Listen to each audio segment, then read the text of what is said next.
नमस्कार मित्रों। Communication today और भारतीय विद्यापीठ के संयुक्त तत्वावधान में संचालित की जा रही इस वेबिनार श्रृंखला की 159वीं कड़ी में आप सभी का हार्दिक स्वागत, अभिनंदन। 27 मार्च विश्व रंगमंच दिवस, वर्ल्ड थिएटर डे। आपको इस महत्वपूर्ण दिन की शुभकामनाएं। इसके पहले कि हम हमारे आज के इस कार्यक्रम को शुरू करें, मैं अनुरोध करूंगा भारतीय विद्यापीठ के school of journalism and mass communication में सहायक प्रोफेसर प्रियंका सिंह से कि वे सरस्वती वंदना की प्रस्तुति के साथ आज की हमारी इस कड़ी को शुरू करें। प्रियंका सिंह भारतीय विद्यापीठ में अध्यापन के साथ साथ जनसंपर्क अधिकारी का कार्य भी देख रही हैं। आपने माखनलाल चतुर्वेदी राष्ट्रीय पत्रकारिता एवं संचार विश्वविद्यालय के नोएडा कैंपस से अपनी मास्टर्स की उपाधि प्राप्त की और वर्तमान में रेडियो पॉडकास्टिंग पर पीएचडी के लिए पंजीकृत हैं। अध्यापन के क्षेत्र में आने से पहले आप रेडियो इंडस्ट्री के साथ जुड़ी हुई थी और आरजे प्रियंका के रूप में अपने शोज भी कर रही थी। आपने मैनेजमेंट से जुड़े हुए विभिन्न प्रकार के जो इवेंट्स हैं उनके साथ भी आपका अनेक राष्ट्रीय अंतर्राष्ट्रीय इवेंट्स के साथ आपका जुड़ाव रहा और आप अध्यापन के साथ साथ अकादमिक गतिविधियों में भी सक्रिय हैं।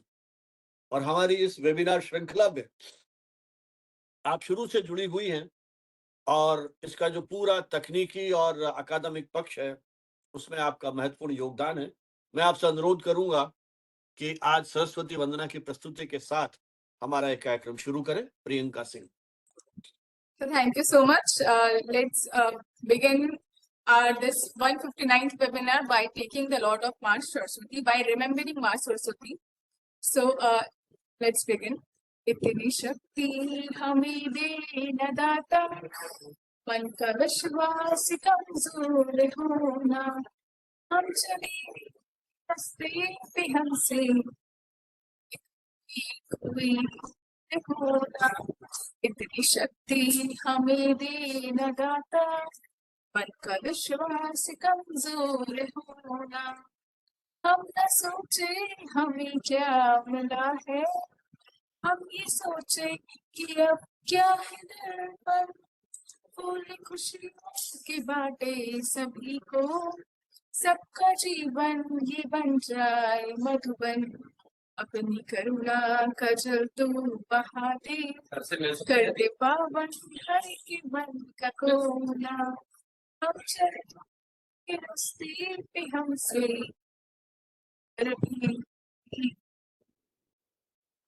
हम चले रास्ते पे हमसे पर भी कोई कोना। Thank you so much sir. इस प्रस्तुति के लिए बहुत बहुत आभार। और जैसा कि हमारी परंपरा है, किसी भी आयोजन की शुरुआत के पहले हम सम्मानित करते हैं बुके से जो हमारे अतिथि होते हैं, हमारे विशिष्ट वक्ता होते हैं। यह आयोजन चाहे भौतिक रूप में हो, ऑफलाइन हो या ऑनलाइन, हमारी कोशिश है इस परंपरा का निर्वाह करें। मैं एक बार पुनः प्रियंका सिंह से अनुरोध करूंगा कि वह आज के हमारे जो विशिष्ट वक्ता हैं, डॉक्टर श्री कृष्ण जुगनू, राष्ट्रीय अंतर्राष्ट्रीय स्तर पर भारतीय जो विद्या है उस क्षेत्र में एक जाना पहचाना नाम, विस्तृत परिचय जब मैं उन्हें आमंत्रित करूंगा अपना वक्तव्य देने के लिए उस समय दूंगा। डॉक्टर श्री कृष्ण जुगनू के स्वागत के लिए, अभिनंदन के लिए एक ई बुके के माध्यम से मैं पुनः प्रियंका जी से अनुरोध कर रहा हूं कि वह उनका स्वागत अभिनंदन करें। Sir, thank you so much once again that you have given me this opportunity to present e-bouquet to our sir, to the speaker of this webinar, Dr. Shri Krishnan sir. Sir, we are very grateful to have you in this platform and we are very pleased to welcome you in this 159th webinar along with CAM and communication today. बहुत बहुत आभार, बहुत बहुत आभार।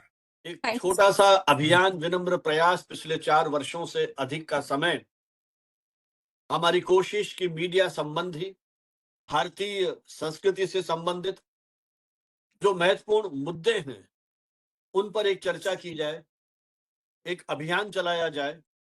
अलग-अलग क्षेत्रों के विद्वान जिन्होंने अपना जीवन एक तरह से समर्पित किया है इन विषयों के अध्ययन, चिंतन, मनन के लिए, उन्हें इस मंच पर आमंत्रित कर उनके साथ हम संवाद करें। लगभग 400 से अधिक विद्वान जो मीडिया के अलग-अलग क्षेत्रों से radio, television, public relations, advertising, print media, electronic media, digital media, theatre, film और जो हमारे अन्य अनुशासन है इनसे जुड़े हुए, उनसे संबद्ध जो विद्वान हैं, वो हमारे इस मंच पर आकर के अपनी बात कह चुके हैं। तो अलग-अलग विषयों पर अलग-अलग तरह का चिंतन और हमने ये सारी जो रिकॉर्डिंग्स है, डेलिब्रेशंस हैं, इनको अपने यूट्यूब पर अपलोड कर रखा है, ताकि चूंकि अब ऑनलाइन के साथ-साथ ऑफलाइन एक्टिविटीज भी शुरू हो गई हैं, तो कई कारणों से कई मित्रों को, पार्टिसिपेंट्स को ये संभव नहीं है कि वो यथा समय जुड़ पाएं। तो हमारी कोशिश होती है कि जब उनको समय मिले, वो उस वीडियो को देखें। हमारे इस चैनल को आप सब्सक्राइब करें और अपनी टिप्पणियों से मार्गदर्शन दें। आप किस तरह के विषयों पे अपनी बातचीत सुनना चाहते हैं। तो ये एक छोटा-सा हमारा अभियान है। तो जिस प्रकार से ये पुष्पों की खुशबू होती है, ये दिग-दिगांतर में जिस तरह से फैलती है, तो हमारी भी छोटी-सी कोशिश कि इस नई तकनीक का प्रयोग करते हुए, हम उन भौगोलिक दूरियों को पाटते हुए वहां तक पहुंचे जो हमारी भाषा, हमारे अभिव्यक्ति, हमारे प्रतीकों को समझ सकता है। बहुत-बहुत स्वागत, अभिनंदन भाई डॉक्टर श्री कृष्ण जुगनू। नमस्कार जैसा कि नमस्कार नमस्कार। हमने शुरू में आपसे कहा कि आज भारतीय रंगमंच या वर्ल्ड थिएटर डे है, अंतर्राष्ट्रीय रंगमंच दिवस। वस्तुतः रंगमंच मानव अभिव्यक्ति की सबसे पुरानी और सशक्त विधा है। रंगमंच केवल मनोरंजन का माध्यम नहीं है, बल्कि समाज का दर्पण, परिवर्तन का औजार और मानवीय भावनाओं का एक जीवंत मंच भी है। रंगमंच के इसी महत्व को वैश्विक स्तर पर रेखांकित किया गया 27 मार्च के दिन। यह दिवस नाट्य कर्मियों, दर्शकों, समीक्षकों, रंगमंच प्रेमियों के लिए एक अवसर है, एक अपॉर्चुनिटी है कि वह रंगमंच के सामर्थ्य, प्रभाव और इसके भविष्य पर कहीं विचार विमर्श करें। इस दिन की शुरुआत होती है 1961 से। इंटरनेशनल थिएटर इंस्टीट्यूट, इन्होंने इस इनिशिएटिव को शुरू किया। ये यूनेस्को से संबंधित एक प्रमुख सांस्कृतिक संगठन है। इस दिवस को मनाने की प्रेरणा फ्रांस में आयोजित थिएटर नेशंस के एक अंतर्राष्ट्रीय सम्मेलन से मिली थी। तो 1962 में ये पहला अंतर्राष्ट्रीय रंगमंच दिवस मनाया गया और तभी से ये परंपरा जो है चल रही है।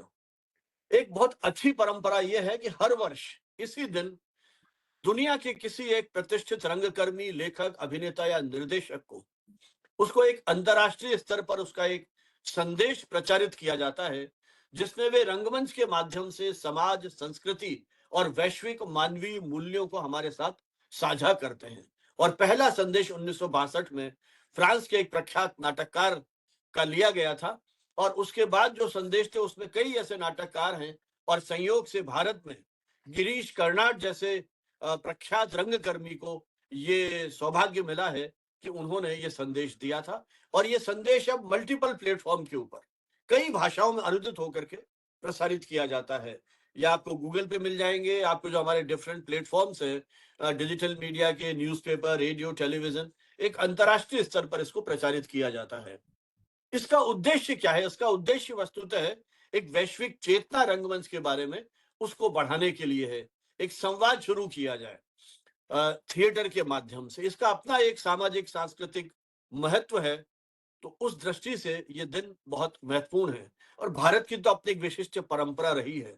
हम लोग जब पढ़ते थे तो नुक्कड़ नाटक से लेकर के मंचों पर अभिनय करने का थोड़ा बहुत अवसर मिला, लेकिन दुनिया में रंगमंच ने अपनी एक विशिष्ट छाप छोड़ी है। रंगमंच हमें संवेदनशील बनाता है, हमें सोचने को मजबूर करता है और कई बार तो क्रांति की आधार भूमिका भी तैयार करता है। हबीब तनवीर, बादल सरकार, गिरीश कर्नाड, उत्पल दत्त, इब्राहिम अलका जी जो एनएसडी के डायरेक्टर भी रहे, ऐसे न जाने कितने नाम हमारे यहाँ थिएटर की उस परंपरा में हैं, जो ऐसे नाट्य शिल्पी हैं जिन्होंने रंगमंच को विचारों के एक सशक्त मंच के रूप में परिवर्तित किया। भारत और विश्व का जो एक मतलब भारत ने भी ये मनाना शुरू किया, और जिस दिन ये अवसर आता है तो हमारे देश में भी जगह जगह इस तरह के उत्सव मनाए जाते हैं। मैं अखबारों में देख रहा था, अभी एनएसजी के कई ग्रुप्स ने देश के अलग अलग मंचों पर ये उत्सव किए हैं। बल्कि जयपुर में तो पूरा एक फेस्टिवल चल रहा है, जहां पिछले 2 दिन से मैं देख रहा हूं कि एनएसजी के कलाकार, रोहतक में वहां जो यूनिवर्सिटी है वहां मैंने पढ़ा कि इन लोगों ने नाटक किए हैं। तो किसी न किसी तरह से हम रंगमंच पर थिएटर के माध्यम से, सेमिनार्स के माध्यम से, वर्कशॉप के माध्यम से, एक डायलॉग सेशन के माध्यम से कोशिश कर रहे हैं कि रंगमंच के बारे में जागरूकता फैले। और हमारे देश में जब रंगमंच की बात आती है तो अनायास भरत मुनि का नाम ध्यान में आता है, और उनका नाट्यशास्त्र, जो एक ऐसा प्रामाणिक ग्रंथ है। ये ग्रंथ ऐसा ग्रंथ है जो शायद दुनिया का पहला ऐसा प्रयास है जिसमें थिएटर के सिद्धांतों को प्रतिपादित किया गया था। आज भी रंगमंच पर जो आधुनिकता की बात की जाती है, जो प्रयोग किए जा रहे हैं, जो चिंतन किया जा रहा है, उसकी झलक आपको भरत मुनि के नाट्यशास्त्र में मिल जाएगी। डिजिटल दौर में कई तरह की चुनौतियां हमारे सामने हैं। फिल्में आ गई हैं, वेब सीरीज आ गई है, डिजिटल प्लेटफॉर्म्स आ गए हैं, तो हमारा ज्यादातर समय स्क्रीन पर जा रहा है अब। लेकिन उसके बावजूद जब थिएटर में दर्शकों की संख्या घटने लगी, ये इन्हीं रंगकर्मियों की मेहनत और जुनून का परिणाम है कि फिर इन्होंने इस मंच को रिवाइव किया है। आज जयपुर में जब मेरे मित्रों से बात होती है, कई ऐसे मित्र हैं जो इन नाटकों में पहुंचते हैं, टिकट है, टिकट लेकर के पहुंचते हैं। और कई तो ऐसे प्रख्यात नाटक हैं जहां फिल्म कलाकार जो हैं वो भी रंगमंच की ओर उन्मुख हुए हैं, और कहीं ना कहीं उन्होंने इस अभियान को अपने साथ जोड़ा है। तो थिएटर ने भी खुद को नए रूप में ढालने का जो एक प्रयास किया है, जिससे ये विधा जो है वो लोकप्रिय हो रही है। तो जैसा मैंने कहा, रंगमंच केवल मनोरंजन का माध्यम नहीं है, शिक्षा का भी एक सशक्त माध्यम है। तो आइए इस अवसर पर आज हम बात करेंगे ना भरत मुनि के नाट्य शास्त्र और उसके व्यावहारिक चिंतन को लेकर के। जैसा मैंने कहा कि भारतीय नाट्य परंपरा की जड़ें बहुत गहरी और प्राचीन है। पश्चिम में रंगमंच को आगे बढ़ाने में अरस्तु का बहुत बड़ा योगदान रहा, लेकिन भारत में महर्षि भरत को इस दृष्टि से हम महत्वपूर्ण मानते हैं, और उनका जो नाट्य शास्त्र है वो नाट्य कला का मूल आधार है। बल्कि यूं कहें कि विश्व के जो पुराने रंगमंचीय ग्रंथ हैं उसमें भी भरत मुनि के इस नाट्य शास्त्र का अपना एक विशिष्ट स्थान है। एक प्रकार से ये ग्रंथ एनसाइक्लोपीडिया है, जिसमें आप नाटक से जुड़ी विविध विधाएं, चाहे आप प्रॉपर्टीज की बात करें, चाहे आप अभिनय की बात करें, चाहे आप नृत्य की बात करें, संगीत की बात करें, वेशभूषा की बात करें, भाव प्रदर्शन की बात करें, दर्शक की मनस्थिति की बात करें, और यहां तक कि उसके साथ जो नियम है, नैतिकता जो उसके साथ जुड़ी हुई है, उसकी भी बात करें, तो भरत मुनि ने बहुत सूक्ष्म विवेचन जो है उनका किया है। नाट्य शास्त्र की रचना को लेके कुछ भेद हो सकते हैं, मतभेद, लेकिन ऐसा माना जाता है कि 200 ईस्वी से लेकर के 400 ईस्वी, इसके बारे में हमारे जुगनू जी विशेष प्रकाश डालेंगे। और 36-37 अध्यायों की बात होती है, कई अध्याय प्रक्षिप्त हुए, इस तरह की भी चर्चाएं हैं। लगभग 6000 से अधिक श्लोक की बात की जाती है, अलग अलग जगह अलग अलग रेफरेंसेस मिलते हैं, और मूल ग्रंथ संस्कृत में है ये। और भरत मुनि ने तो रंगमंच को 5वां वेद कहा है, अर्थात ऐसा वेद जो सभी वर्णों, जातियों और वर्गों के लिए सुलभ हो। इसका उद्देश्य लोक शिक्षण और लोक मनोरंजन था। इस ग्रंथ में मनोरंजन के साथ साथ धर्म, अर्थ, काम, मोक्ष जैसे पुरुषार्थों को भी माध्यम बनाया गया है। और रसों की जब हम बात करते हैं तो इसके जो रस सिद्धांत है वो तो अपने आप में अद्भुत है।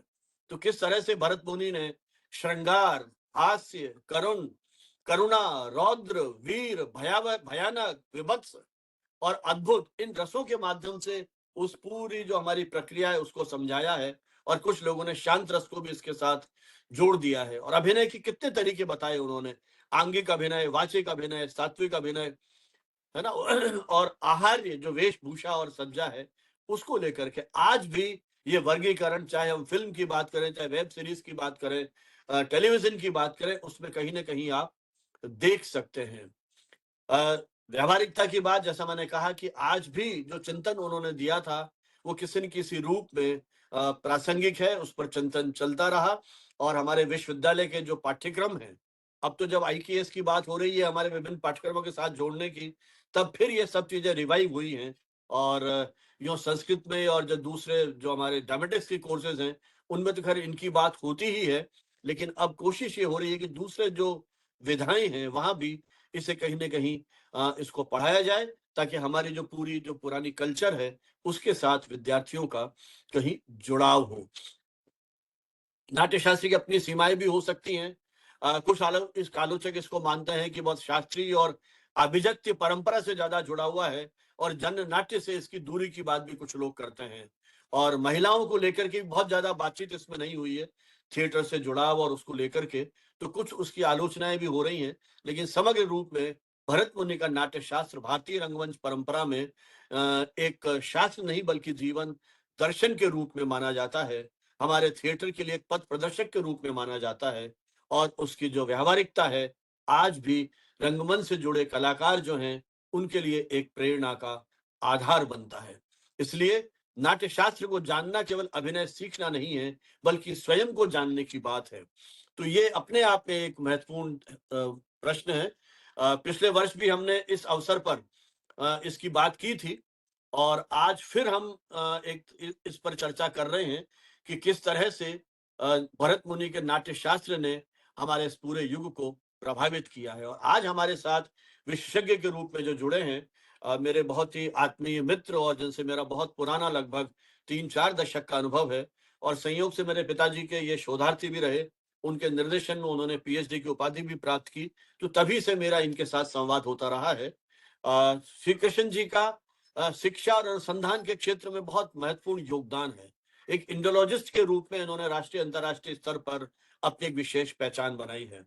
अब कुछ समय पूर्व में गोरखपुर विश्वविद्यालय गया था, और जब उनका मैंने एक सेक्शन देखा, और वहां टेबल पर इन्हीं की किताब मुझे वहां पर दिखी, और मुझे संयोग में मिला था उस समय योगी जी से मिलने का, वहां के मुख्यमंत्री का।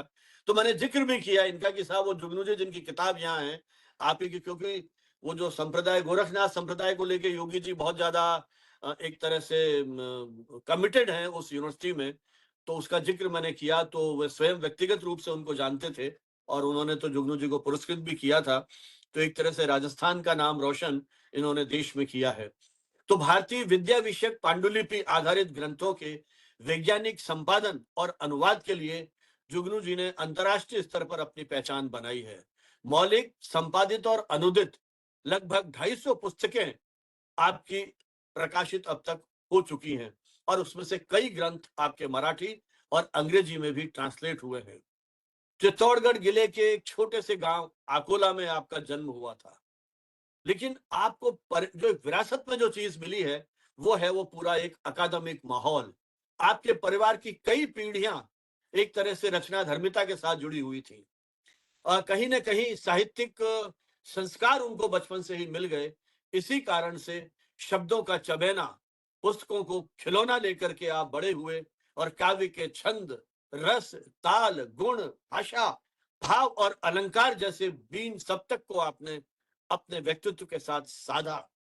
सिद्धों, नाथों की वाणी और भजन कीर्तन से लेकर उलट बांसी और लोक की हेली, पंछिया, हंसला जैसे पदों पर आपने विशेष काम किया। मेवाड़ की हीड़ गायकी पर आपने राजस्थान विश्वविद्यालय से 1993 में पीएचडी की उपाधि प्राप्त की थी। भारतीय संस्कृति और शिल्प के प्रमुख केंद्रों का सर्वेक्षण, अध्ययन और सुदूर प्रसार वाले थाईलैंड, कंबोडिया आदि, बाली आदि जैसे देशों की भी आपने यात्राएं की। महाराणा मेवाड़ फाउंडेशन ने आपको महाराणा कुंभा सम्मान से सम्मानित किया। राजस्थान, पंजाब और गुजरात के राज्यपाल सहित भारत के राष्ट्रपति से भी श्रेष्ठ शिक्षक के रूप में आप सम्मानित हो चुके हैं। राष्ट्रीय संस्कृत संस्थान के से 1 लाख रुपए की सेवावृत्ति सम्मान, और हिंदुस्तान अकादमी प्रयागराज से 5 लाख रुपए का गुरु गोरखनाथ सम्मान से भी आप विभूषित हो चुके हैं। डॉक्टर जुगनू ने मीराबाई की गुजरात यात्रा की पगडंडियों के सहारे मीरा का कृष्ण पक्ष नाम से कई कड़ियां लिखी थी। तो कहने का मतलब है कि भारतीय विद्या के जो अधुनातन पक्ष हैं, प्राचीन से लेकर के अधुनातन, उन सब में आपकी गति रही है, और आपने बहुत ही मनोयोग से काम किया है। और भाषा तो जैसे आपके इशारों पे नर्तन करती है। बहुत बार मुझे संवाद करने का मौका मिला, और सोशल मीडिया पर इनके मैं बहुत सारे वो जो आप कमेंट्स हैं जो आप लिखते हैं, उनको देखता पढ़ता रहा हूँ। तो जब हमने एक सीरीज शुरू की आईटीएस को लेकर के, अब तक हम 3 हमारे विद्वानों को बुला चुके हैं इस विषय पर बात करने के लिए। उस श्रृंखला में ये हमारा चौथा एक तरह से आपका वक्तव्य है। तो भारत का जो भरत मुनि का जो नाट्य शास्त्र है उसको लेकर के मैं चाहूँगा कि भाई डॉक्टर श्री कृष्ण जुगनू, जो कुछ आपका अनुभव शोध अपनी यात्रा का है, अनुसंधान का है, वो हमारे साथ साझा करें भाई डॉक्टर श्री कृष्ण जुगनू।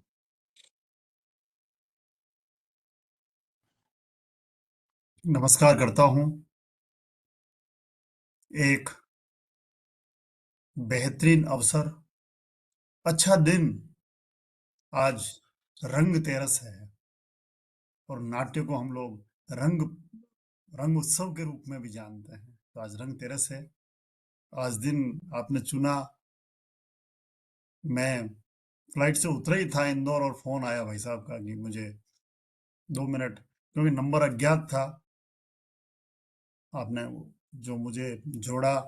ये परिवार मेरा अपना, कई दृष्टियों से मैं समर्पित हूँ, बल्कि मैं इस परिवार का अंग मान के अपने आप को उपकृत समझता हूँ। ये जीवन आदरणीय मानव साहब हो, नरेंद्र जी जो मेरे गुरु रहे, क्या सुंदर परिवार है।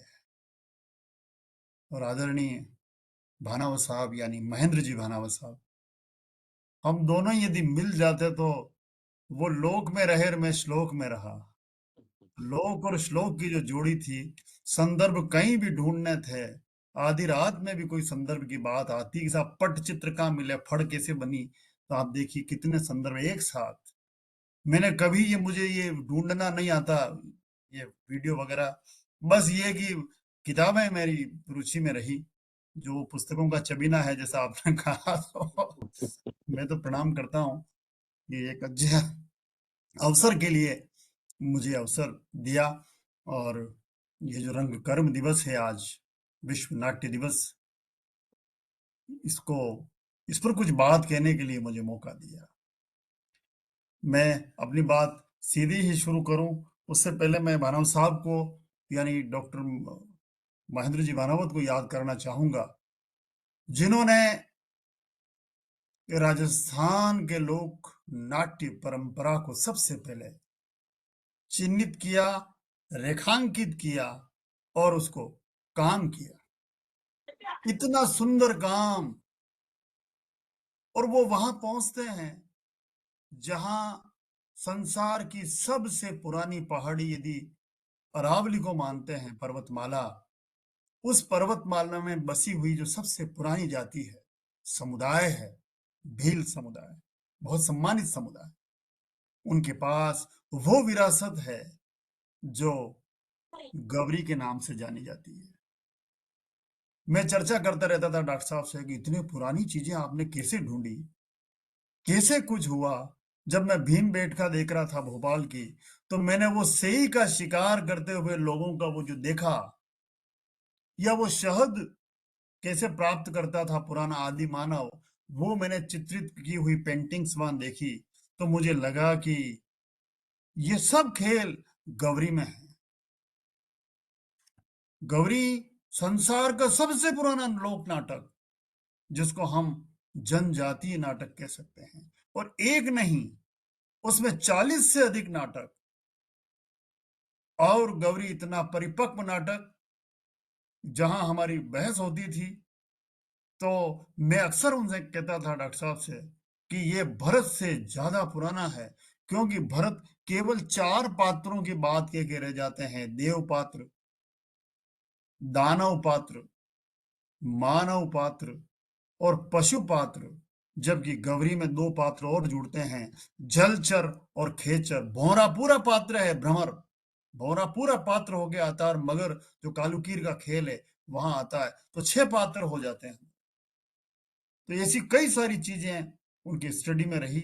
मैं तो प्रणाम ही करता हूँ, पिछले दिनों वो हमारे बीच से ऊपर चले गए। तो बहुत सारे संस्कार के बीज मुझे दे गए आदरणीय संजीव भाई साहब, तो उनको, वो तो सबसे ज्यादा लाभान्वित हुए उनसे।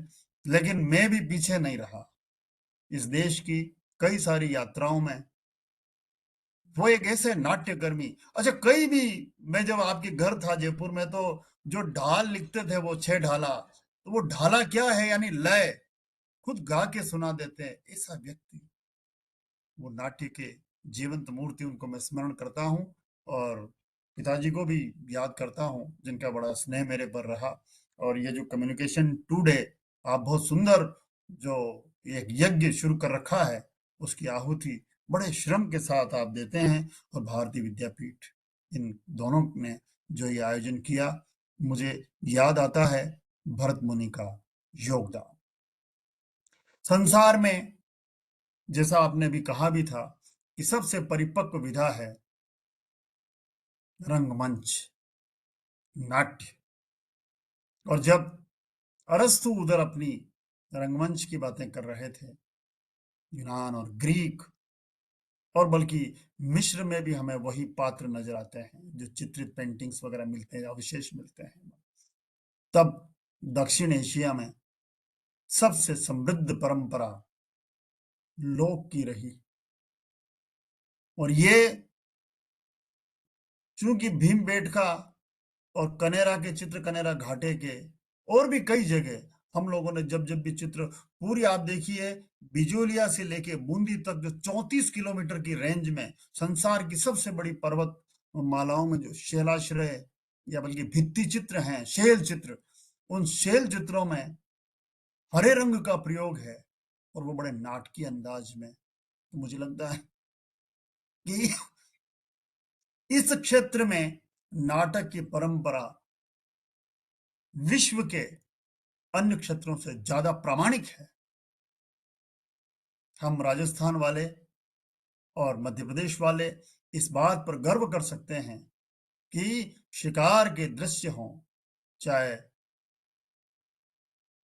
शहद संचयन के पक्ष हों, घुड़दौड़ हो, हाथी के साथ भागना हो, या कोई करतब करना हो, शस्त्र चलाना हो, वो जो लकड़ी वाले शस्त्र, ये सारी परंपराएं हम लोगों को, जिनकी चर्चा भरत परिपक्व रूप से करते हैं। तो जैसा आपने कहा कि वो शास्त्र है या लोक की परंपरा है, तो ये एक ऐसी परंपरा है लोक नाट्य और शास्त्रीय नाट्य, जब भी हम लोग क्लासिफाइड कर देते हैं, तो वो जो लोक की परंपरा है वो श्लोकमय हो जाती है। बस यही फर्क है। बल्कि मैं तो इसको इस रूप में कहता हूं कि शास्त्र के पास कुछ है ही नहीं, जो कुछ है वो लोक से लिया गया है।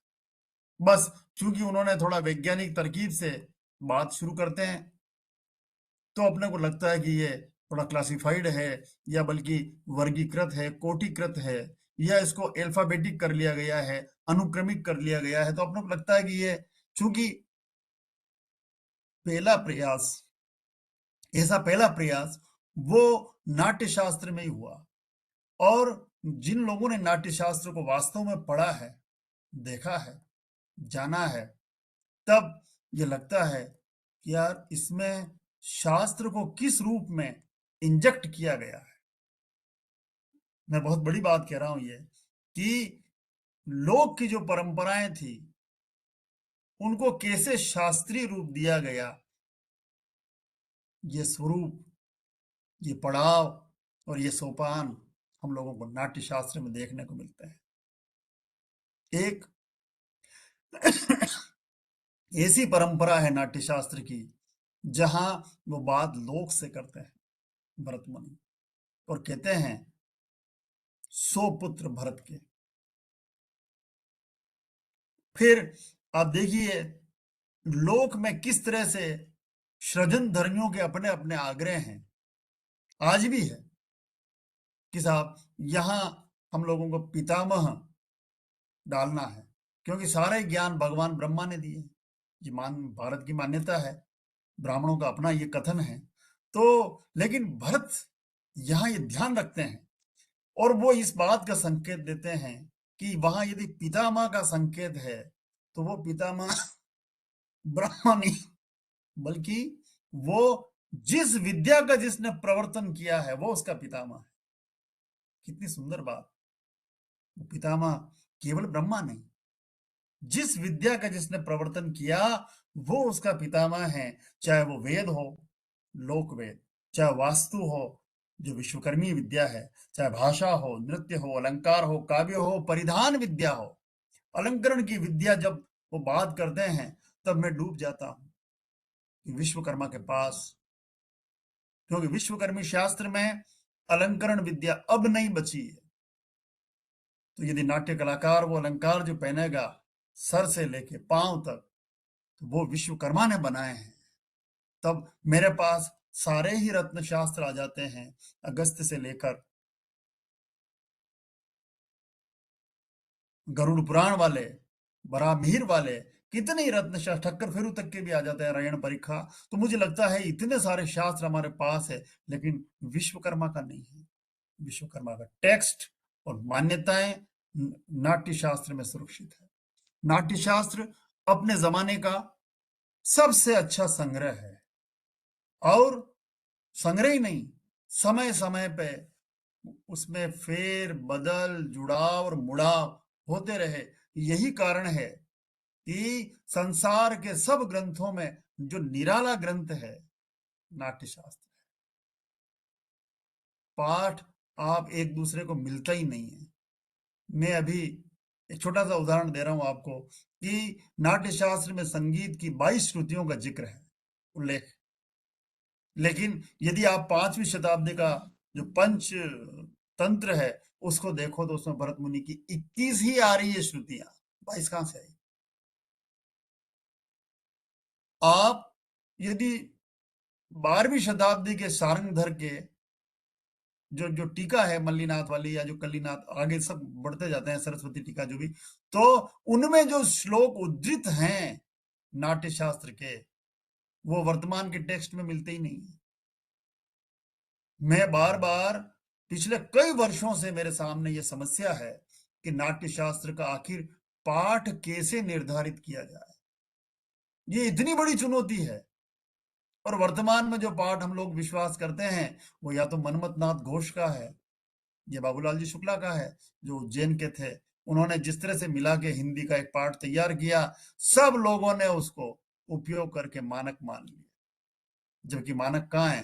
पूरा का पूरा पाठ जो अभिनव भारती वाला है, अभिनव भारती की जो टीका है, बहुत बड़ी टीका है संस्कृत, 4 पार्ट में अधूरी छपी है, अभी तक पूरा नहीं हुआ, क्योंकि इस पर जब भी काम होता है तब आके लोग शांत हो जाते हैं। और ये टीका अभिनव भारती की बड़ी पुरानी, 800-900 वर्ष पुरानी ये जो टीका है, तब हम लोगों को लगता है कि श्लोक होगा तभी तो टीकाएं होगी। तो वो जो श्लोक और वर्तमान वाले जो श्लोक हैं उनमें बड़ा अंतर मिलता हम लोगों को।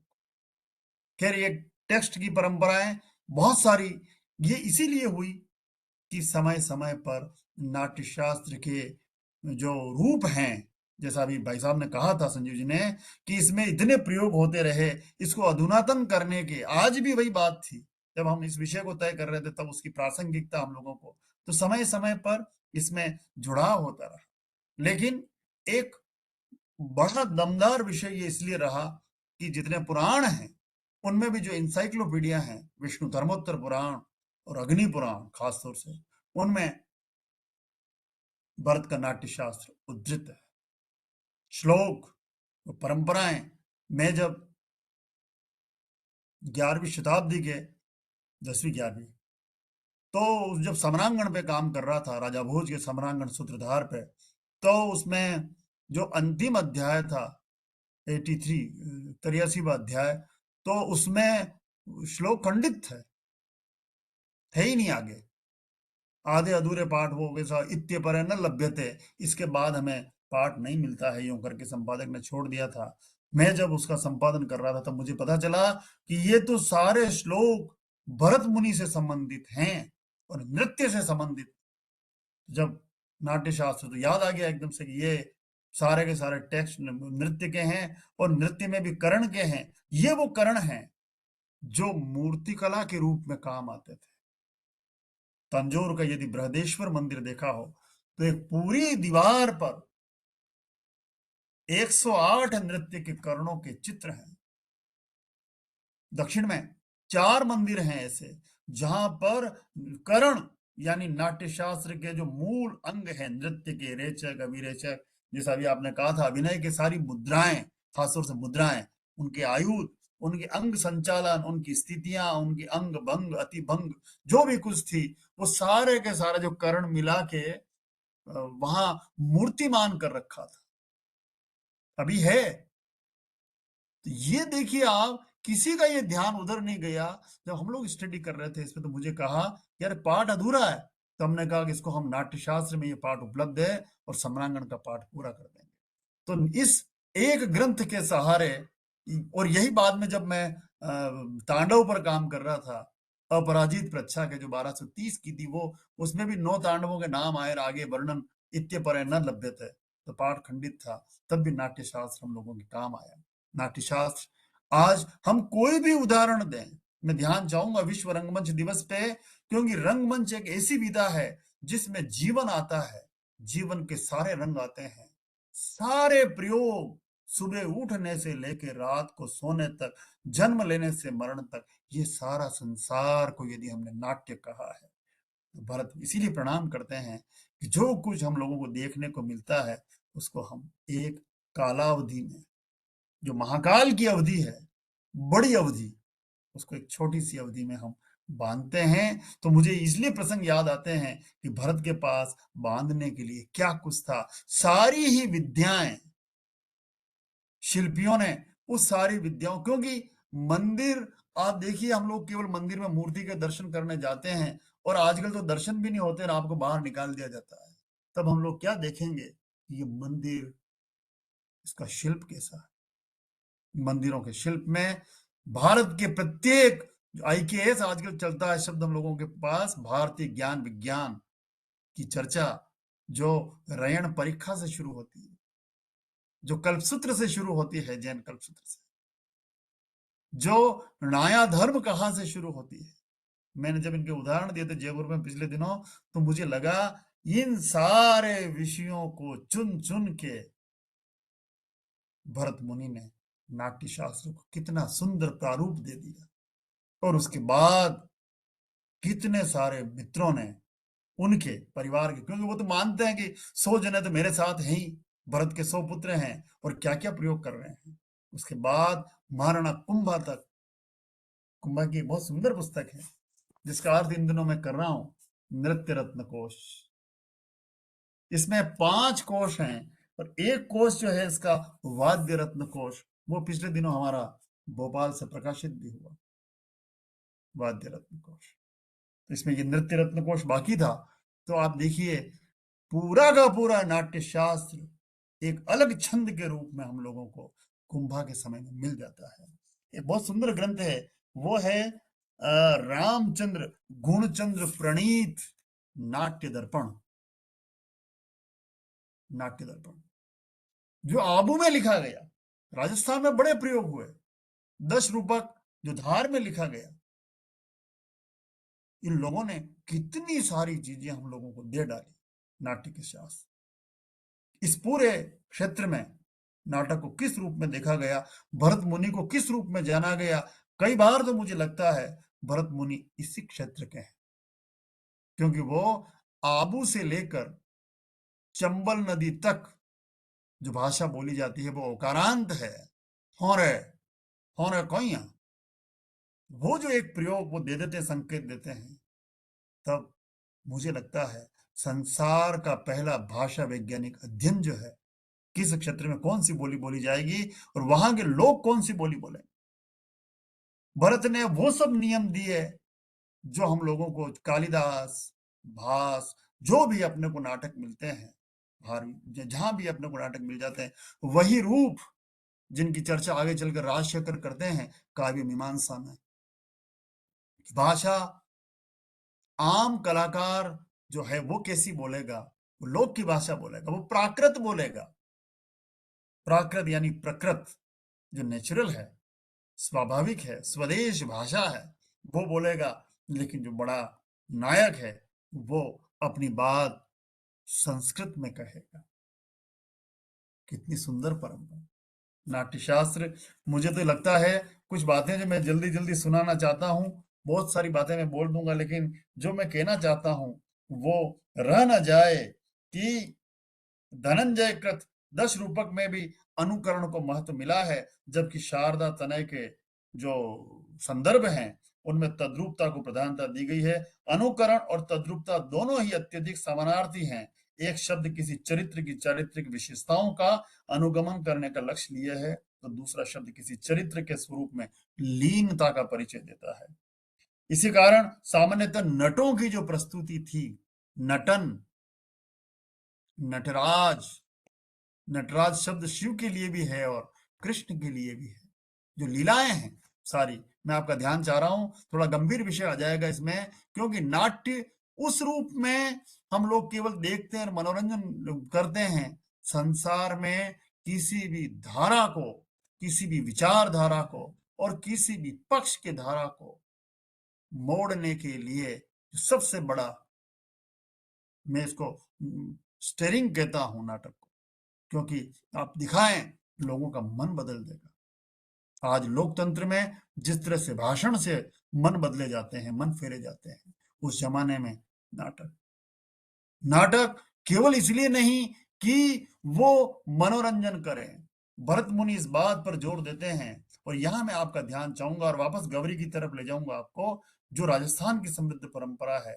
मैं दोनों को रिलेवेंट करके कहता हूं कि भरत मुनि कहते हैं नाटक इसलिए किया जाए, सबसे शुरुआत होती है सूत्रधार और नट नटी, वो जो अपनी बात कहते हैं उसको नांदी बोलते हैं। नांदी यानी आनंदी, आनंद के लिए, जो आनंद के वचन है, आनंद की संकल्पना है, आनंद की अवधारणा है, अवधारणा है कि नाटक हम लोग इसलिए करें कि राजा प्रसन्न हो, सुराज्य रहे, समय पर वर्षा हो, खेती अन्न उपजाती रहे। संसार के सामने भारतीय नाटक के आदर्श देखिए आप। हमारे गायें समय पर दूध दें, पयस्विनी हो, माताएं सुसंतान उत्पन्न करें, घरों में रंजन रहे। रंजना सबसे बड़ा शब्द है नाटक का। और समय पर वर्षा हो, ये खेती, हम लोग श्राप से मुक्त हों, ये जो नांदी वचन की संकल्पना है। प्रत्येक नाटक से पहले आप देखिए कालिदास मालविकाग्निमित्रम, क्या नांदी वचन की शुरुआत होती है? पूरा कंसेप्ट हमारी बहन बेटियां प्रसन्न हो। सेम ये बात महामारी नहीं हो, कोई भी मरकी बोलते थे उसको, मारी और मरकी, कोई भी ऐसी जो हमारी जानलेवा बीमारी हो वो नहीं। जिन दिनों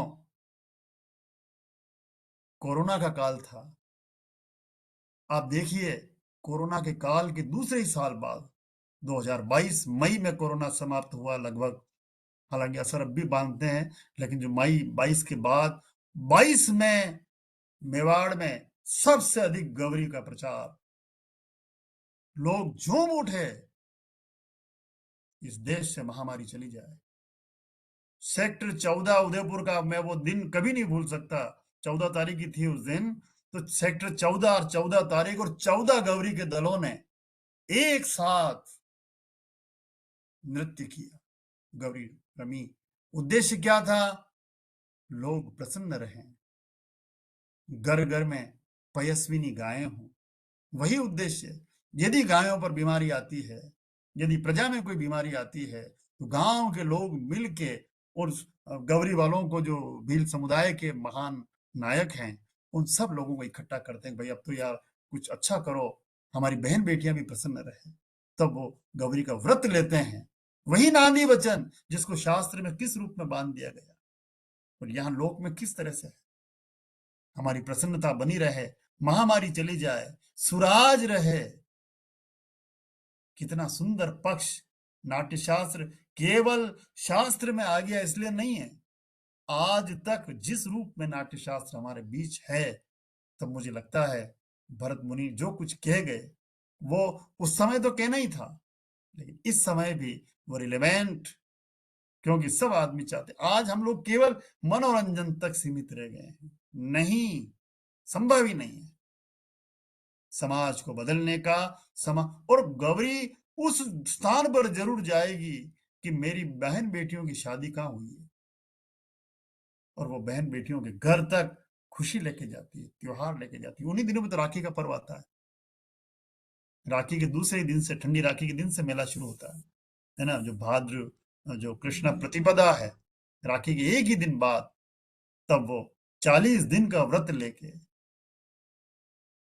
इसमें भी 40 नाटिकाएं हैं गौरी में, अलग अलग दिन, अलग अलग जगह, जो भी कुछ एक अवसर मिलता है। नाट्य शास्त्र में भी कितने ही सारे प्रसंग हम लोगों को आ जाते हैं, और कला का तो एक अद्भुत रूप रहा है।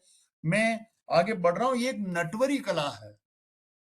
कितना ही हम खेलें, रंजन तो है, लेकिन उसके साथ जो कलर विधान है, रंग विधान, 4 ही कलर हैं, 4 ही वर्ण है, 4 ही पुरुषार्थ हैं, उनके लिए किस किस तरह का रंग, किस तरह का प्रयोग हम लोगों को मिलता है। एक बहुत बड़ा कंसेप्ट जो इसमें आता है नाट्य शास्त्र में, वो है वास्तु का।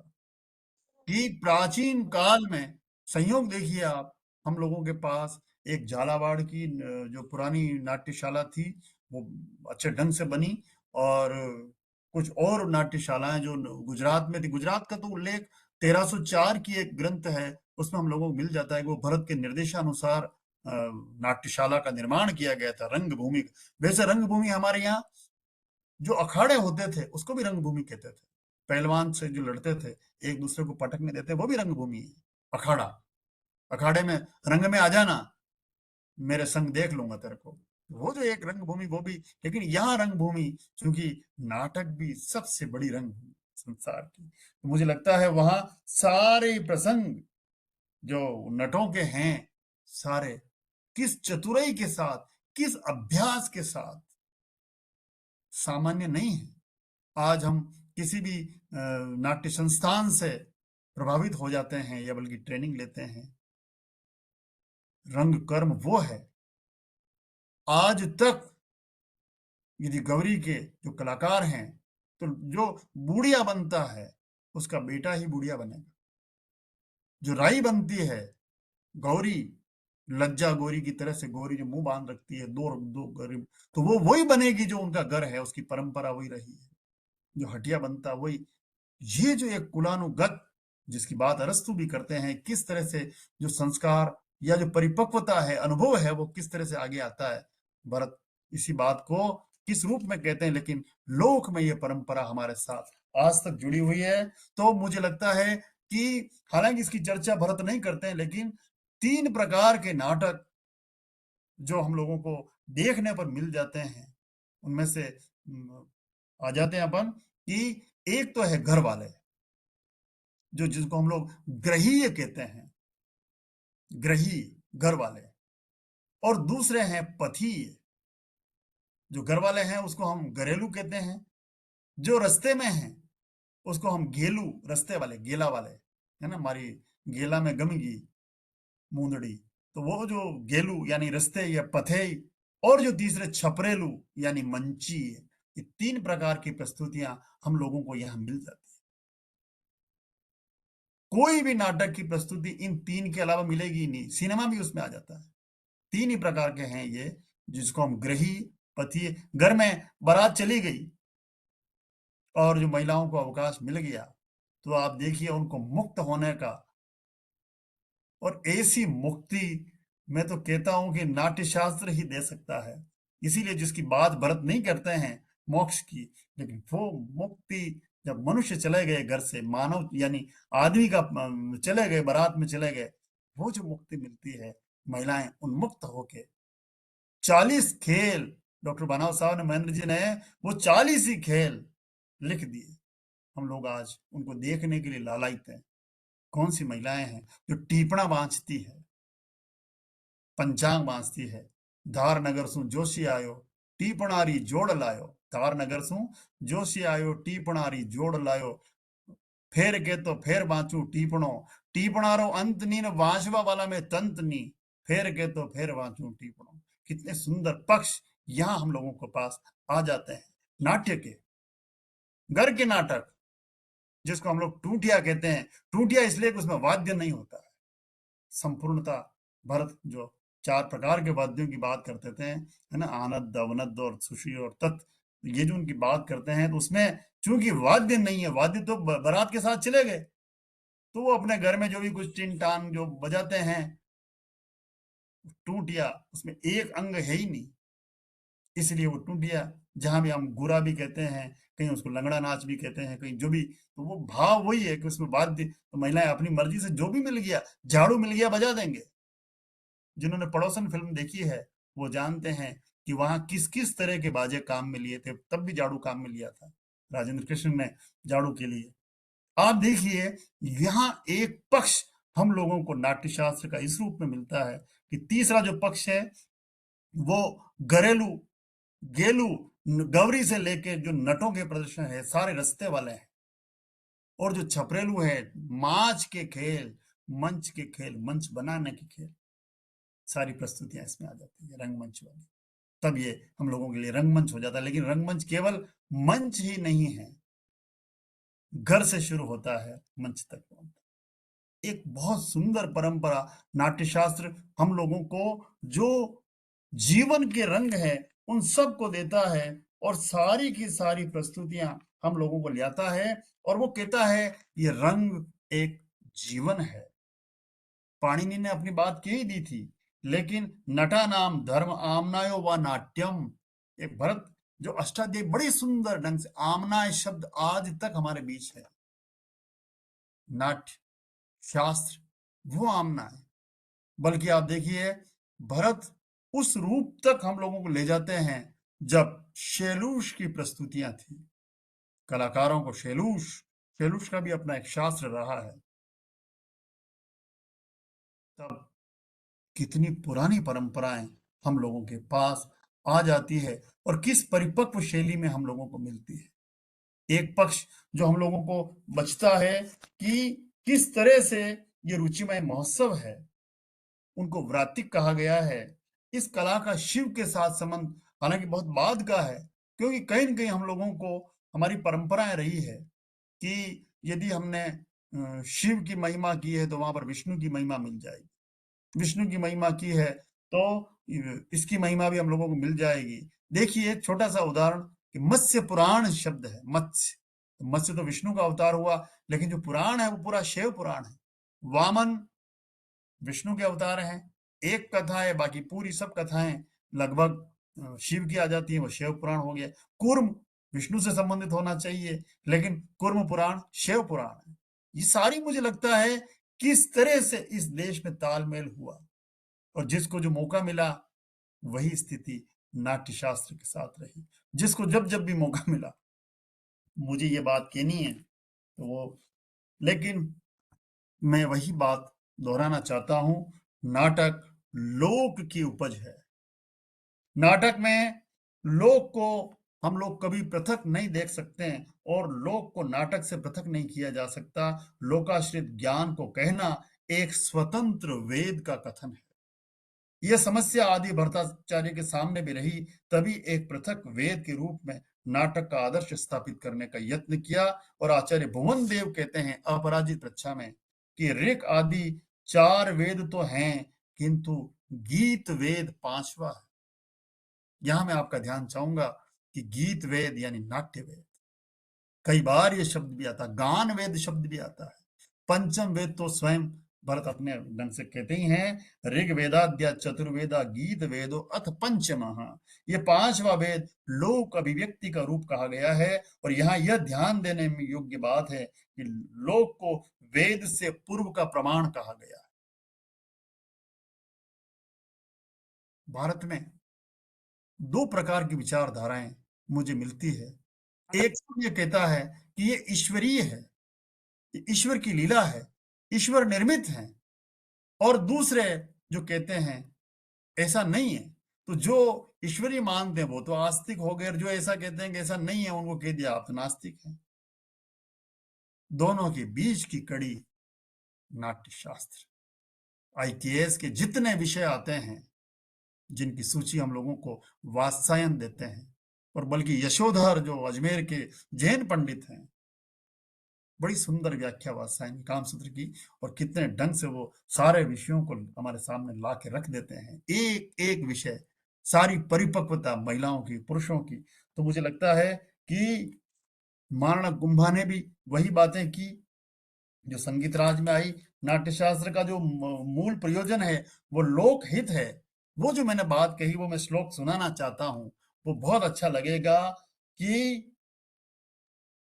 क्षीरण्य संतु गावो भवती वसुमती सर्व संपन्न सस्या पर्जन्य काल वर्षी सकल जन मनो नंदिनो वांतु वाता मोदंता जन्म भाज सततम अभिमता ब्राह्मणा संतु संत श्रीमंत पांतु पृथ्वी प्रशामित रिपवो धर्म निष्ठा भूपा।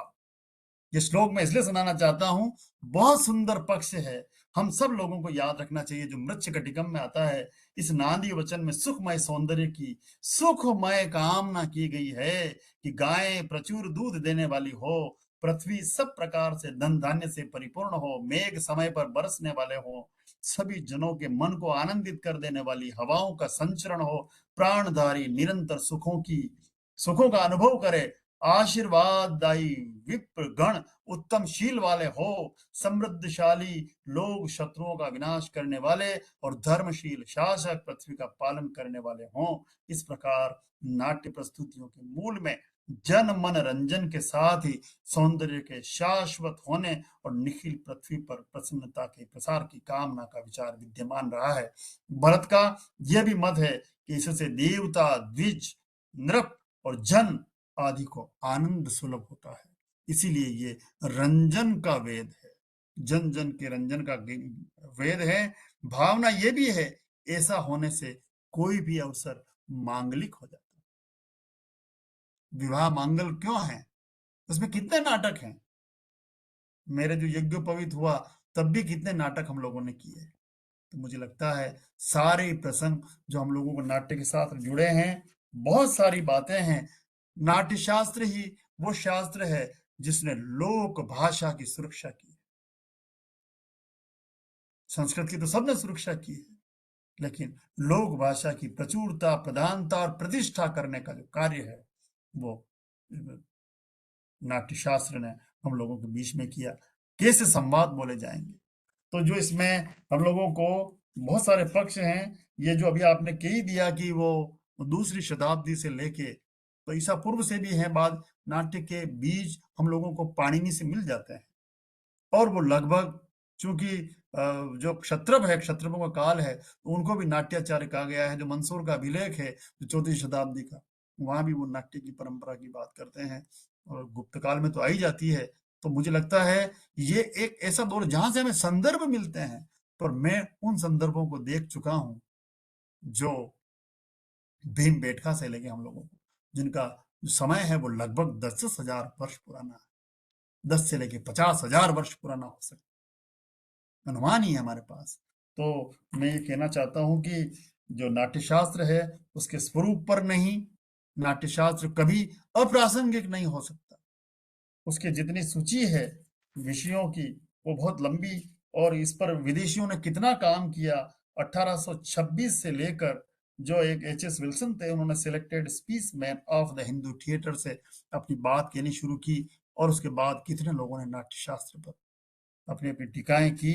रेगनो ने किया, ग्रासेट आ गया है, कई लोग। मैं आगे बढ़ रहा हूँ जल्दी से क्योंकि समय मुझे लग रहा है हो चुका है कि इस पर तो मुझे एक एक विषय भी मिलता तो लंबा काम हो जाता।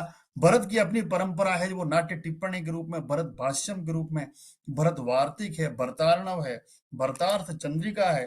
कई ग्रंथ भरत के नाम से हम लोगों को मिल जाते हैं। और मैं यही कहना चाहता हूँ, नाट्य शास्त्र एक बृहद कलामूलक विश्वकोश है। मेरी अपील है सब मित्रों से, घर में 2 पुस्तकें अवश्य हो, नाट्य शास्त्र हो, दूसरा वराहमिहिर की बृहद संहिता, और इन दोनों पर इतनी मेहनत हो, इनके शब्दकोश हम लोग तैयार करें। मुझे कहते हुए अच्छा लग रहा है, पिछले दिनों जो एनएसडी है उन्होंने भी नाट्य शास्त्र का प्रकाशन किया, और कई जगह से नाट्य शास्त्र निकला। बाबूलाल जी शुक्ला वाला नाट्य शास्त्र।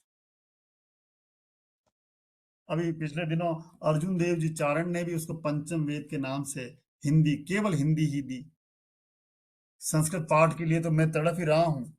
और जो एक विष्णु धर्मोत्तर पुराण है जिसका अनुवाद और सारा काम हम लोगों ने बड़ी निष्ठा से किया, उसमें भी ये संदर्भ मिल जाते हैं। मेरे पास नाट्यशास्त्र पर भारत में प्रकाशित सारे ग्रंथ मूल रूप में मिल जाते हैं। मैंने कुछ ही बताए, लेकिन ये है कि ये शास्त्र कभी एक रूपता नहीं पा सकता।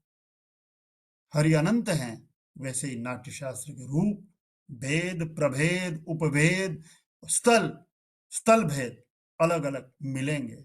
और नाट्यशास्त्र को जिसको जो आया, मन आया, उसने अपने श्लोकों से इसको समृद्ध किया।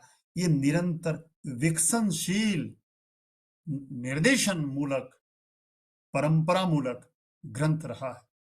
आज भी ये प्रयोग की दृष्टि से और व्यावहारिक पक्ष की दृष्टि से हम लोगों के लिए आदरणीय है। हम पढ़ें, जितने संस्करण हैं उनको पढ़ें। केवल एक नहीं, मैंने नाट्यशास्त्र देखा है, देखने से कुछ नहीं हो। नाट्यशास्त्र पढ़ा, उसको आचरण में लिया है।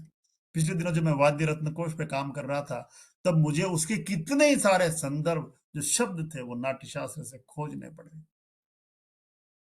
भारत कलाओं की दृष्टि से संपन्न देश, परिपक्व देश, प्राचीन देश, प्राचीन परंपराओं का देश, और उन परंपराओं का एक प्रतिनिधि ग्रंथ नाट्यशास्त्र। भरत नाट्यशास्त्र के रूप में हमारे बीच थे, हैं और रहेंगे। मैं इसके साथ ही आदरणीय संजीव जी भाई साहब का, प्रियंका सिंह का, जो सरस्वती वंदना से और रेडियो प्रियंका आरजे के नाम से चर्चित रही, मैंने सुने हैं उनके कार्यक्रम। तो कम्युनिकेशन टुडे और भारतीय विद्यापीठ, आपने मिलके बहुत सुंदर एक अवसर दिया। धन्य हूं। और मैं धन्यवाद कहना चाहता हूं, ये परंपरा बनी रहे। 159 कड़ियां कभी कम नहीं होती। ये सिलसिले चलते रहें, समाज में बदलाव आएगा। क्योंकि मैं दुष्यंत की 2 पंक्तियों पर बहुत एतबार करता हूं कि मेरे सीने में नहीं तेरे सीने में सही, या तेरे सीने में नहीं मेरे सीने में सही, हो कहीं भी आग, लेकिन आग जलनी चाहिए। तो ये जो निरंतरता आपने दी है, इस पूरी कड़ी को, इस पूरे आयोजन को, इस वेबिनार सीरीज को, और मुझे जो अवसर दिया, मैंने अपनी बात बहुत चुन चुन के कही है। ये बहुत लंबा विषय है, लेकिन बहुत सारी बातें जो आज हुई है रंगमंच दिवस की, आप सबको, सभी सुनने वाले, और हमेशा हमेशा उनको बधाई देता हुआ, शुभकामनाएं देता हुआ अपनी बात को यही विराम देता हूं। आभार। बहुत बहुत धन्यवाद भाई जुगनू जी। भारतीय विद्या की उस परंपरा का जिस तरह से गहन अध्ययन चिंतन आपने किया है, निश्चय ही आप अभिनंदन के योग्य हैं। और आपने बहुत संक्षिप्त समय में सारगर्भित तरीके से कोशिश की उस नाट्य शास्त्र से जुड़े हुए बहुत सारे मौलिक प्रश्नों को उठाते हुए उसके पाठों का जो एक आपने बात की अभिनव गुप्त की परंपरा से, और आज तक जिस तरह से उसका अध्ययन हो रहा है, कितनी चुनौतियां उसके बीच में आई। और ये बड़ी रोचक बात है कि वो जो दौर था नाटक शुरू होने के पहले, सूत्रधार के माध्यम से जो एक तरह से आशीर्वाद दिया जाता था, कल्पनाएं की जाती थी, एक तरह से जो अ, अपने सारे श्रोताओं के प्रति जो आभार प्रकट करते हुए कि भाई हमारा पूरा जीवन जो है वो सुखी रहे, राजा जिसके हाथ में नेतृत्व है वो सुखी रहे, पृथ्वी पे उर्वरता इसकी बनी रहे, धन्य धान्य किस तरह से अनाज उत्पन्न हो, पशुधन जो है हमारा किस तरह से बचा रहे। कितनी बड़ी एक तरह से वो जो एक आशा आकांक्षाएं वो प्रकट की जाती थी, अभिव्यक्ति की जाती थी। और उन्हीं कामनाओं के साथ, शुभ कामनाओं के साथ, मंगल कामनाओं के साथ जो नाट्य प्रस्तुतियां होती थी, निश्चय ही कितना बड़ा असर उस समय होता होगा और कैसे आम आदमी उनके साथ जुड़ता होगा। आपने बहुत ही शोध और गवेषणापूर्ण तरीके से हमारी उस पूरी परंपरा का, और पांचवा वेद जिसे क्यों कहा गया। और निश्चय ही ये एक विश्वकोश है महर्षि नारद का जो ये नाट्य शास्त्र है, और किस तरह से नाटक उस पूरे विचार भूमि को परिवर्तित करने में, हमारी जो पूरी परंपराएं हैं उनको किस तरह से नाट्य प्रस्तुतियों के माध्यम से बदला जा सकता है, ये वास्तव में एक चिंतन की बात है और अनुकरण की बात है। बहुत बहुत आभार, आपने समय निकाला और अपना जो चिंतन है, निश्चय ही विषय बहुत बड़ा है, लेकिन फिर भी हम सूत्र रूप से बात करते हुए जो आपने बात की है दुष्यंत को कोट करते हुए कि वो आग जली रहनी चाहिए, तो हम भी वो आग का मतलब ये नहीं है कि हम वही भाव जो है कि वो जो एक मन की जो एक चेतना है हमारी, कुछ कर गुजरने की जो भावना है बहुत वो सुंदर। हमेशा बनी रहनी चाहिए, क्योंकि विचारों का निवेश एक दिन में नहीं होता, ये तो लगातार हैमरिंग करनी पड़ती है। तो ये जो विचार रूपी अग्नि प्रज्वलित रहनी चाहिए हमारे मन में, और जो हमारी सामाजिक राजनीतिक विकृतियां हैं उनसे कहीं जूझने की क्षमता हमारी बरकरार रहे, तो निश्चय ही आने वाले समय में बहुत सारी चुनौतियां, हर दौर की अपनी चुनौतियां हैं, अपनी चुनौतियां हैं। संभावनाएं हैं, हम उसी में रहें, पूरी तल्लीनता के साथ जुड़े रहें। बहुत बहुत एक बार पुनः आभार आपका। और मैं फिर प्रियंका जी से अनुरोध करूंगा कि जैसे हमारी परंपरा है, हमारे जो आगंतुक अतिथि हैं उनका हम ई मेमेंटो और ई सर्टिफिकेट के माध्यम से भी आभार प्रकट करते हैं। तो प्रियंका जी से अनुरोध करूंगा कि वे भाई जुगनू जी को ई सर्टिफिकेट भेंट करें और ई मेमेंटो, जो उन्हें हम व्हाट्सएप पर भिजवा देंगे। जी।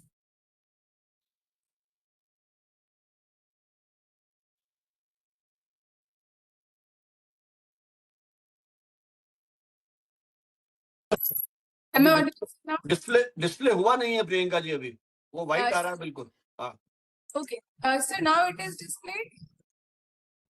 No, no. अभी भी नहीं हुआ। Okay, okay. एक minute. Sir. Is it visible now? No, no. Okay. ये भी तकनीकी चुनौतियां हैं कई बार। हो जाती है। एक मिनट चेक सर मुझे। बिल्कुल व्हाइट स्क्रीन आ रहा है बिल्कुल। हाँ, मैं वही चेक कर रही हूँ। इस बीच में जो प्रश्न करना चाहें उनसे भी हमारा अनुरोध है कि प्रश्न तैयार रखें, कोई टिप्पणियां हो। सर्टिफिकेट और इवेंटों के प्रेजेंटेशन के बाद ये सत्र कुछ देर चर्चा के लिए खुला है, और जो भी जी। मित्र Sir, now is it visible? नहीं, ये आपकी लिस्ट आ रही है, ये तो वो उस पे लैपटॉप की पूरी कोई सूची आ गई है।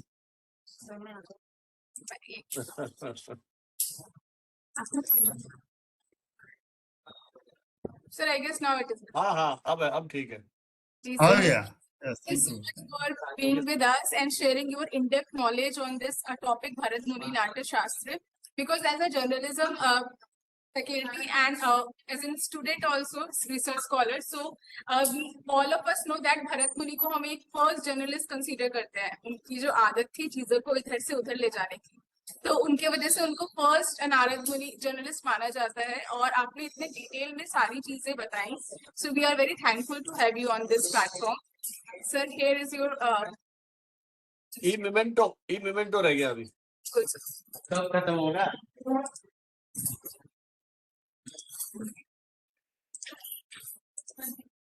Sir, sharing you the e-memento for being with us and sharing your in-depth knowledge for the same. Yes. So we are very grateful to have you on this platform. Thank you, thank you, thank you. Thank you, sir. जी। चलिए, सत्र चर्चा के लिए खुला है। अब जो भी कोई मित्र अपनी टिप्पणी करना चाहें, कोई मन में जिज्ञासा हो, जी। तो जुगनू जी हैं अभी अपने साथ। जी। जी, शुभ संध्या सभी को। शुभ संध्या सर। क्या मेरी आवाज आ रही है सर? आ रही है। हाँ जी, अपना परिचय दें। वीडियो भी ऑन कर लें, रिकॉर्डिंग हो रही है इसकी, तो यदि वीडियो ऑन कर सके आप, असुविधा नहीं हो, और अपना परिचय दें, कौन और कहाँ से बोल रहे हैं। जी सर, मैं रुखसाना रफी अहमद, गोंडा उत्तर प्रदेश से हूँ। सर, मैं साहित्य की छात्रा हूँ।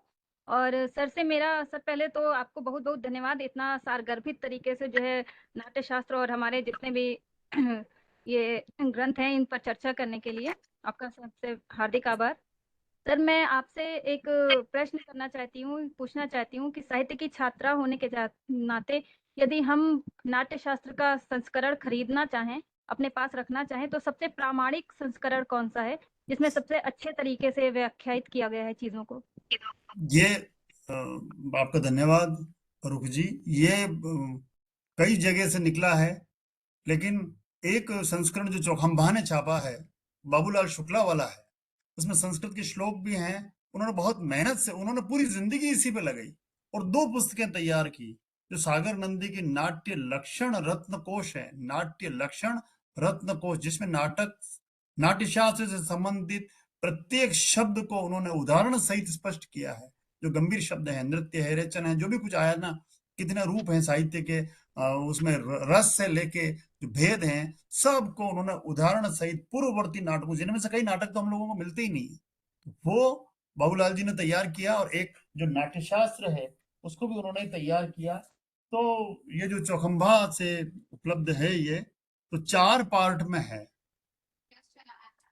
4 पार्ट, बहुत ये सुंदर चौखंबा संस्करण है। जरूर जी वो बनारस वाला है ना, चौखंबा बनारस प्रकाशन? बनारस हाँ, बनारस बनारस में है ये, क्योंकि जी, बहुत बहुत छापा है उन्होंने, संस्कृत के बहुत सारे ग्रंथ छापे बहुत हैं। सारे ग्रंथ। और एक और मैं जब बनारस गया था, बहुत पुरानी बात है, 80 के दशक की, जी वहां मैंने संस्कृत में संवाद करते हुए सुना है, बातचीत करते हुए वहां जी जो जी लोग जी थे जी जी जी। उनको। और सर, यदि सर, मन क्या हो आप- जाए, हम्म, सर, एक आप मिनट, एक आपका मन हो जाए, नाम बताया था तो सर। ये जो 2 अध्याय जो जो कोर्स में लगे हुए हैं, उसमें नाट्यशास्त्र पर सबसे अधिक बड़ी नई भूमिका लिखी है, वो हमारी थी। वो बहुत बहुत ही ज्यादा, कोई ज्यादा महंगा नहीं है, तो 100 रुपए की रेट भी नहीं है, तो वो आपके लिए सबसे अधिक उपादेय हो सकती है, जिसमें मेरे ख्याल से जितने संदर्भ, वो किसी भी ग्रंथ में इतने संदर्भ नहीं मिलेंगे। मैंने बड़ी मेहनत के साथ भूमिका, बड़ी भूमिका है। बाकी अध्याय तो सर, 2 ही हैं जो कोर्स में लगे हुए थे जी। सर, आप पुस्तक का नाम फिर से बता दें सर प्लीज, मैं नोट कर रही नाट्य, हूँ ताकि मैं। हाँ, नाट्यशास्त्र, सर, ये भी चौखंबा। चौखंबा से आई है। हाँ, चौखंबा संस्कृत सीरीज और ऑफिस, सर, जो भूमिका आप बता रहे हैं सर, प्लीज उसे एक बार फिर से स्पष्ट कर दें। वो भी नाट्यशास्त्री है। ये कोर्स में लगी हुई छात्रोपयोगी संस्करण है जी सर। जी। सर सर प्रणाम। बहुत बहुत धन्यवाद सर। नमस्कार। सर प्रणाम, हमारी आवाज आ रही है सर? आ रही है सूरज देव जी सर, प्रसाद जी। मैं सूरज देव प्रसाद, मेरठ में विद्या विश्वविद्यालय है, यहाँ पे मैं सहायक प्रवक्ता हूँ सर। जी आपको और भनावत सर को बहुत बहुत साधुवाद कि इतने अच्छे व्याख्यान के लिए। सर, कुछ एक प्रश्न मन में है, जी उसे मैं आपके सामने रख रहा हूँ जी। कि आज लोक कहाँ है। दूसरा प्रश्न है कि आज नाट्य शास्त्र किस रूप में रह गया है, समाज में किस रूप में रह गया है, और जी उत्तर आधुनिकता, सोशल मीडिया, कृत्रिम बुद्धिमत्ता के युग में गौरी का संरक्षण कैसे हो रहा है। जी और एक और कि सर, नई पीढ़ी के लोग, हमारे जैसे लोग या हमारे बाद की पीढ़ी के लोग इसमें किस रूप में आ रहे हैं। आपकी जो परंपराएं थी, आप लोग जितने बड़े गहन अध्येता, अनुसंधान करता और तमाम चीजें थे, क्या नई पीढ़ी में वो युवा पीढ़ी तैयार हो रही है सर, ताकि जो इस तरह की हमारी लोक की परंपरा है उसके संरक्षण का, संवर्धन का और उसके विकास की रूपरेखा आने वाले समय में, जो कि बड़ा विषम युग है आज के तिथि में, तो उसमें कैसे ये चीजें संरक्षित होंगी, कैसे भारतीय समाज, पारंपरिक भारतीय समाज की बात हम करते हैं, सनातन की बात करते हैं, उसमें इसका संरक्षण संवर्धन कैसे होगा सर। बहुत बड़ी बात आपने कह दी, बल्कि आपकी बात में ही सारे ही उत्तर हैं। ये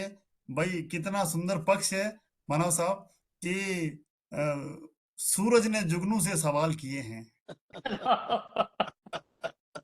इतनी बड़ी, मतलब कितना बड़ा पक्ष है। मैं तो नाम देख के चौंक जाता हूँ। कहाँ आप रोशनी के बिंब है, कहाँ मेरे पास हैं।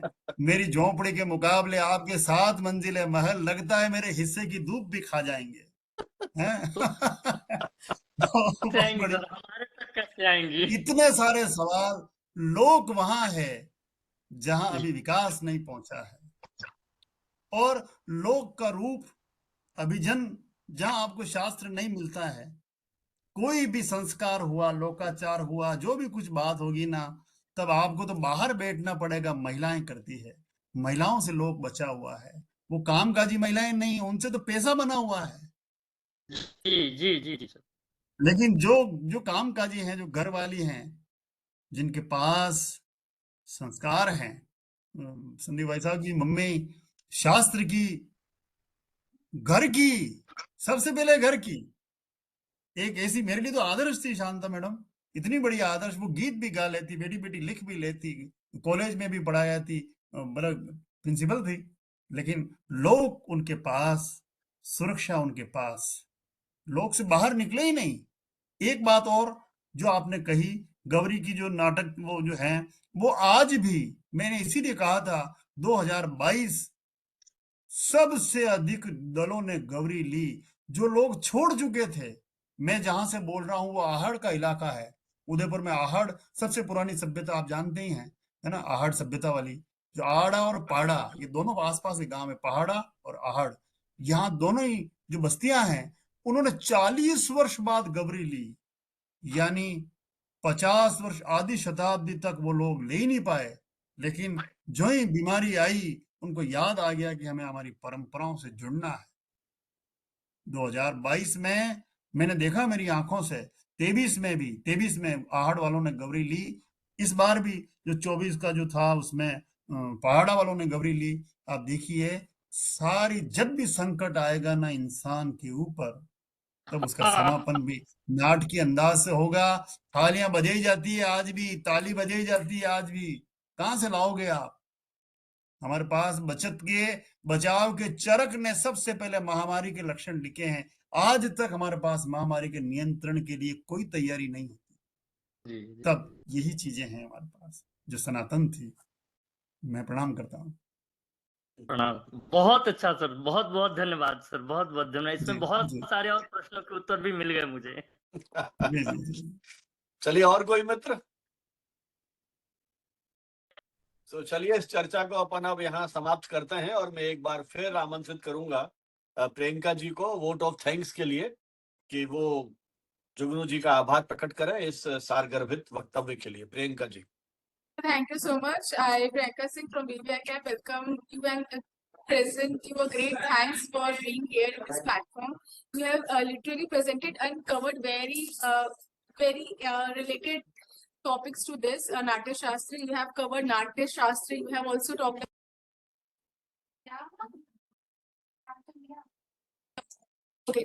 types of Natya Shastra, Natya Charcha, and apart from it, Bharat Granth. You have also talked about Astik and Nastik, Shlok and Lok Geet. लोक की क्या पावर है, अपने नाटक को किस तरीके से हम प्रेजेंट कर सकते हैं, किस तरीके से आज के टाइम में नाटक की इम्पोर्टेंस है, और हम किस तरीके से उसको अपने लाइफ में इंक्लूड कर सकते हैं। आपने वो सारे एस्पेक्ट कवर किए in this small span of time. So we are very grateful to have you on this platform and we are very thankful to have you. Thank you so much, sir. Thank you. And I also present my gratitude and respect to Banawat sir, because without Banawat sir, we won't be able to connect on this platform. I need to present a special thanks to our director sir, because without him, I won't be here and taking this webinar. मुझे कैसे लगता है मैं और किसी की तरह या फिर आप लोगों से जुड़ी होती, तो I am really grateful to all of them, and I am really grateful to the convener of this event, Ayushi ma'am, and rest technical support team. Thank you so much, sir.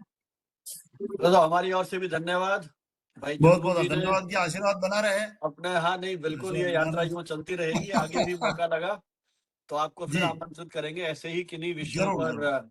ये तो केवल प्यास जगाने का काम है, बाकी तो सूरज जी जैसे जो शोधार्थी हैं वो आगे आए और काम करें। और आपने गौरी को याद किया, मेरे अंकल को बार बार याद किया, मुझे तो उनकी वो बात याद आती है कि जब डॉक्टर नगेंद्र, हिंदी के बहुत बड़े विद्वान, उन्होंने कहा कि आपकी थीसिस में तो एक भी रेफरेंस नहीं है, ये नहीं, पहले तो कहा कि कोई गौरी पीएचडी लायक विषय है क्या, इसमें तो लेख नहीं लिखा जा सकता, और फिर उनकी थीसिस में एक भी रेफरेंस नहीं, तो उन्होंने तो कहा था कि तो सारा पहली बार काम ही मैंने किया है, मुझे तो लोग बाद में कोट करेंगे। तो उस तरह का उदयपुर यूनिवर्सिटी से उन्होंने किया था, पहले पीएचडी से। तो एक इतिहास की बात हो गई है, बहुत सारे संस्मरण पारिवारिक और उस तरह के हैं, उनकी बात कभी करेंगे क्योंकि ये एक दूसरा मंच है। तो आपने वास्तव में बहुत सारे प्रश्न उठाए, और अकादमिक क्षेत्र में, शोध में तो यही है कि चर्चाएं चलती रहें जी। और चौखंबा प्रकाशन की आपने बात की, जो हमारे मित्र यूपी से तो दो लोग जुड़े हैं जिन्होंने सवाल पूछे जी। चौखंबा प्रकाशन ने तो संस्कृत को लेकर के इतने ग्रंथ छापे हैं, मेरे ख्याल किसी ने इतनी सेवा नहीं की। अब मुझे पता नहीं आज क्या स्थिति है, आपने फिर अभी अच्छी है, है ना? अच्छी। हाँ, बाकी मैं तो 80-90 में जब बनारस गया चौखंबा जाकर के आता था। जी और उनका तो अद्भुत प्रकाशन की वो पूरी यात्रा है। लेकिन डिजिटल दौर में अब क्या स्थिति है, लेकिन आप बता रहे हैं कि वो अभी भी समृद्ध प्रकाशन समृद्ध कर रहे हैं। अच्छी अच्छी ये परंपरा। बहुत अच्छी बात है। जैसे गोरखपुर में वो गीता प्रेस जो है, उन्होंने गीता अपना प्रेस। अद्भुत काम किया। हाँ। और वहां गया तो मैंने तो वो प्रेस देखी थी जहाँ पहली बार 100 साल पहले कल्याण छपा था। कल्याण तो ये तो हमारे बिल्कुल एक तरह से नींव के वो है, पत्थर नींव साहब के प्रकाशन क्षेत्र में। बुनियाद तो है। आप उनका अब तो शायद वेबसाइट वगैरह भी होंगी, आप वेबसाइट हाँ देख करके हाँ भी हाँ देख सकते हाँ हैं जी जी किस तरह के उनके प्रकाशन है और अपने ज्ञान में वृद्धि कर सकते हैं। चलिए बहुत बहुत धन्यवाद। अब आगे की जो हमारी और इवेंट्स हैं उनकी ये जानकारी आपको सोशल मीडिया के थ्रू मिल जाएगी। जरूर जरूर जरूर। और ये सत्र अभी खुला हुआ है 10 मिनट के लिए। और प्रियंका जी जो हमारे पार्टिसिपेंट्स हैं जिनको सर्टिफिकेट नहीं मिले हैं और किसी प्रकार की तकनीकी दिक्कत आ रही है, जी तो जी आप उनसे बात कर सकते हैं। और इस बात पे विशेष मैं ध्यान देना चाहूंगा कि कई बार वेबिनार की समाप्ति के बाद वो बहुत सारे मैसेज आते हैं कि हम जुड़ नहीं पाए, सर्टिफिकेट नहीं मिल पाए।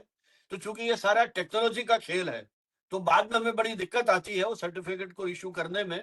इसलिए आपसे अनुरोध है कि प्रियंका जी तब तक हैं जब तक आपकी समस्या का समाधान नहीं हो जाता। तो आप सर्टिफिकेट लेने के बाद ही ये विंडो जो है उसे क्विट करें। और बाद में सर्टिफिकेट देना हमारे लिए संभव नहीं हो पाता है। ये विशेष बात मैं आप सभी पार्टिसिपेंट से कहना चाहूंगा। तो आप थोड़ा सा सतर्क होकर के फीडबैक लिंक आप भरेंगे, तुरंत सर्टिफिकेट जनरेट हो जाएगा। कोई तकनीकी व्यवधान है तो प्रियंका जी उसका समाधान करने के लिए आपके साथ हैं। चलिए बहुत बहुत धन्यवाद, शुभकामनाएं। Thank you.